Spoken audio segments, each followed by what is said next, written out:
In today's video, I'm going to be showcasing you the ultimate Game Week 33 wildcard draft.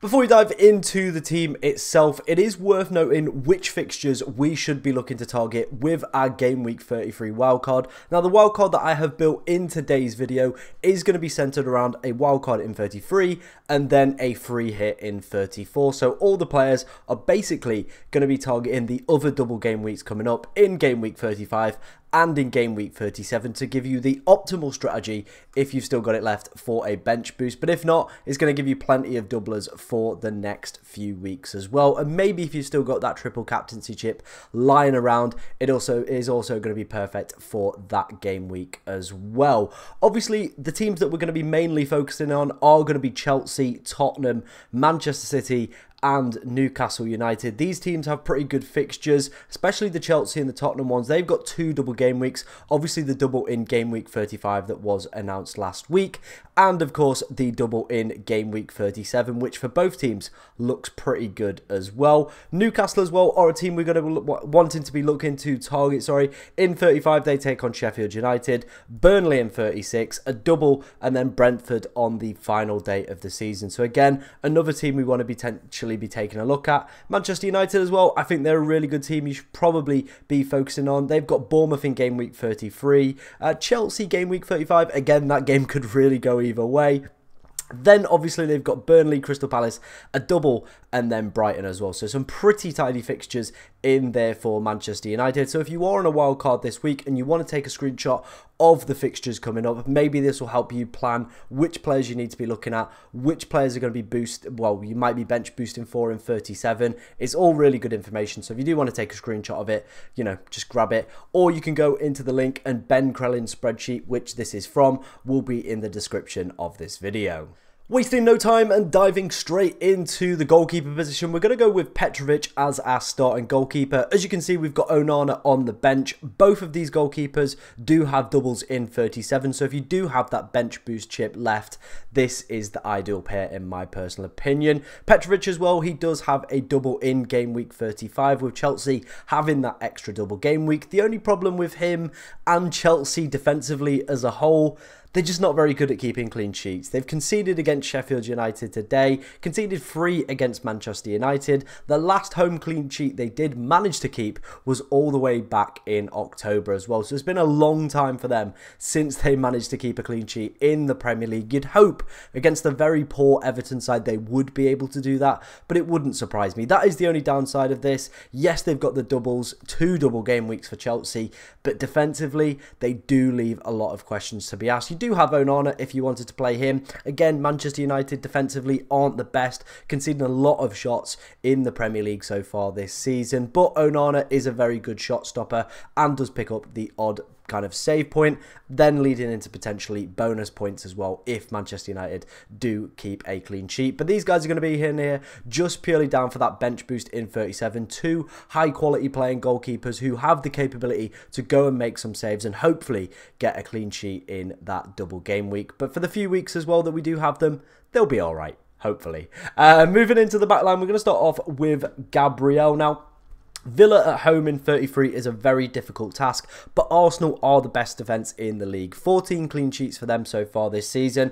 I feel even though they haven't got any double game weeks coming up after Game Week 34, which this team is more centred round, I still think he's a really, really good asset to have. Same if you've got William Saliba kicking about as well. I think both of these guys are brilliant. Arsenal are top for XG conceded so far this season, top of the clean sheets as charts as well, and you would imagine that would continue very strongly into the back end of the season. They do have Bournemouth, Everton as well coming up. They've got the North London derby, and then Manchester United, they might be able to keep a clean sheet in that one, but you feel if Arsenal are still in that title race as well, come the final few game weeks, clean sheets are going to be massively important, and players like Gabriel are also going to have a huge impact on that Arsenal side. Moving on to our next player, he is currently flagged in the game, so this one is on the of caution. It is 8 Nori. Now after the game, not Rob Edwards, it's Gary O'Neill said, you know, they had to take him off as a precaution due to a calf injury, but hopefully he should be back for the next fixture at the weekend, which is against Nottingham Forest.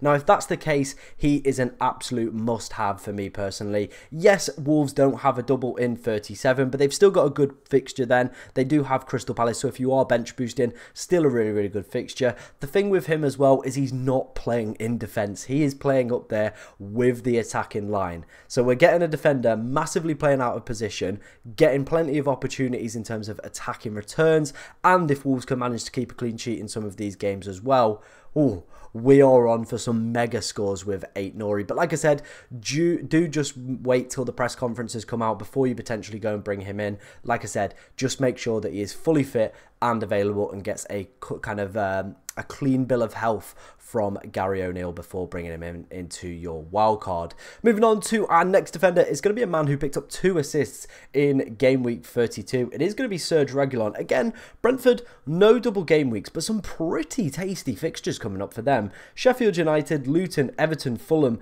Bournemouth, and then Newcastle on the final day. You do feel with this run-in, they should be able to secure safety in the Premier League for another season. There's a lot of positive games in there. A lot of games as well where you feel Brentford could pick up some clean sheets as well. You're looking at the Sheffield United, you're looking at the Everton, you're looking at the Bournemouth. Definitely some positive games in there for Brentford where they could pick up some clean sheets.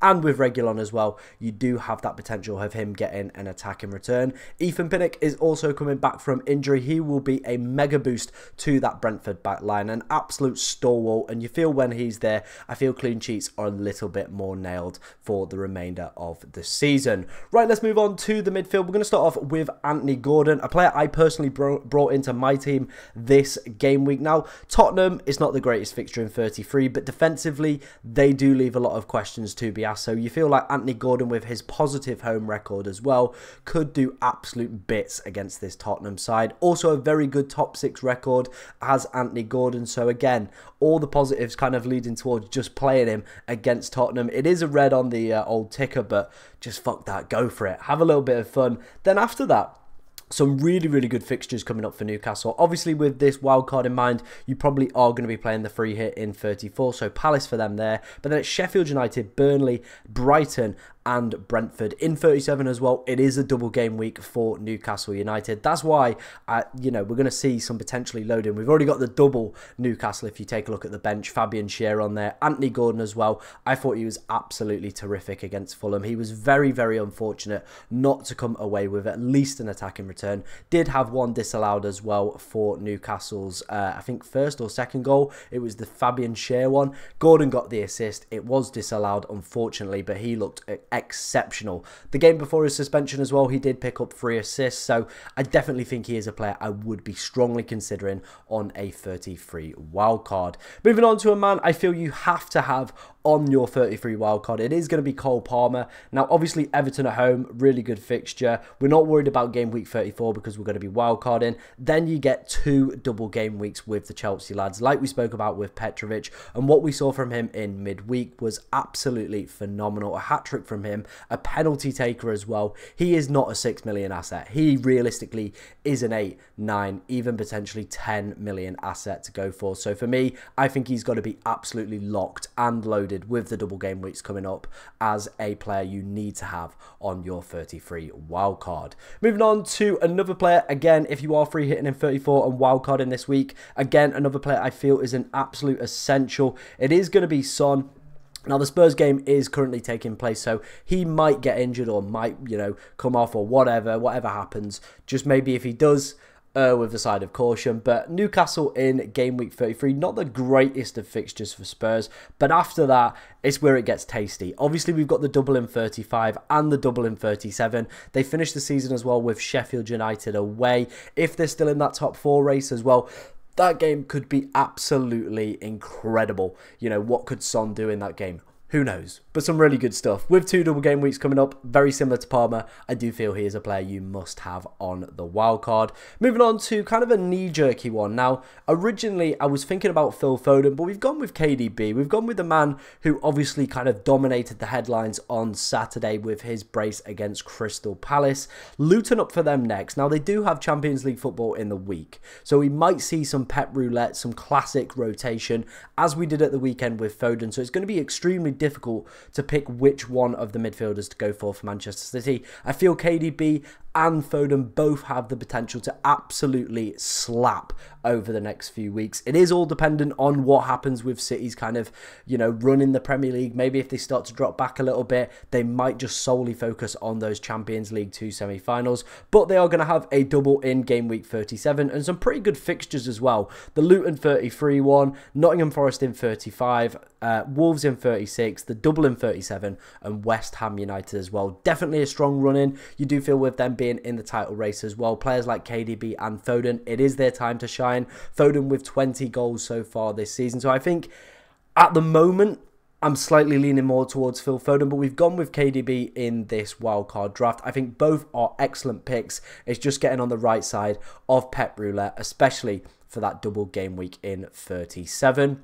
Finishing up, we're going to go with Garnacho, one of my favourite enablers in the game so far this season. Again, a player very capable of hitting those double-digit hauls. We saw it against Chelsea in midweek. Unfortunately, couldn't do the same against Manchester United. Did have a goal chalked off for offside, so definitely still involved. Seems like he is starting as well every single week for Erik ten Hag's side. So again, really, really good player. Fixture-wise as well for Manchester United, some definite tasty ones coming up. Bournemouth, Sheffield United, Burnley, Crystal Palace. Then the double as well for Manchester United in game week 37. So yeah, I think he's an absolute, you know, again, one of those players I would be having on the team. He's, you know, the value in him as well is exceptional, especially if you want to, you know, maybe utilize that budget elsewhere, maybe go and get some other kind of top premium assets. Garnacho and Palmer, and even Anthony Gordon to that extent, are all fantastic players at dirt bottom prices. So yeah, let's move on to our forwards.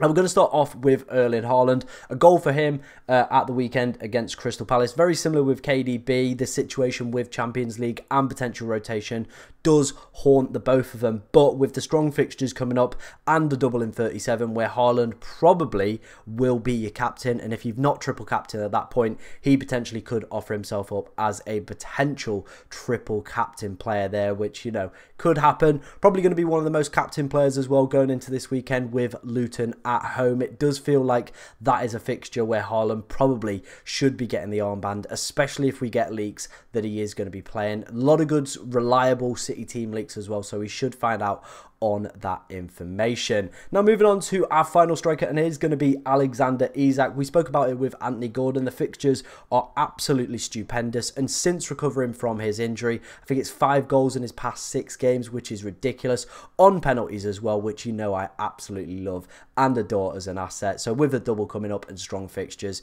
Isak really, really does make sense. Before we finish up, let's have a quick run through of the bench. We obviously spoke about Onana. We've got Jackson in here now. For me, I was a little bit unsure on this one. I did have João Pedro, I did have Jackson, both double in 37, but I thought with Chelsea obviously having the extra double game week, it might be worth going Jackson. Now, he's not the best player. We all know what this man is capable of. He is a massive donkey, but, you know, with an extra fixture, I feel we just have to sometimes play it and hope for the best with him. Fabian Schär, again, very, very much in this side for that Newcastle strong running. And then Adoji's in here as well, as Spurs do have 2 double game weeks as well. Defensively, they're not the best Spurs, and that is why I've not gone for players like Van der Veen or Romero. It would be Adoji or Ped Porro, because they do have the capability to pick up attacking assists and kind of goals and any sort of attacking returns, which is more likely than Spurs keeping a clean sheet, in my personal opinion. That was my Game Week 33 wildcard. Let me know what you think of it down in the comment section. If you've got any questions about your team,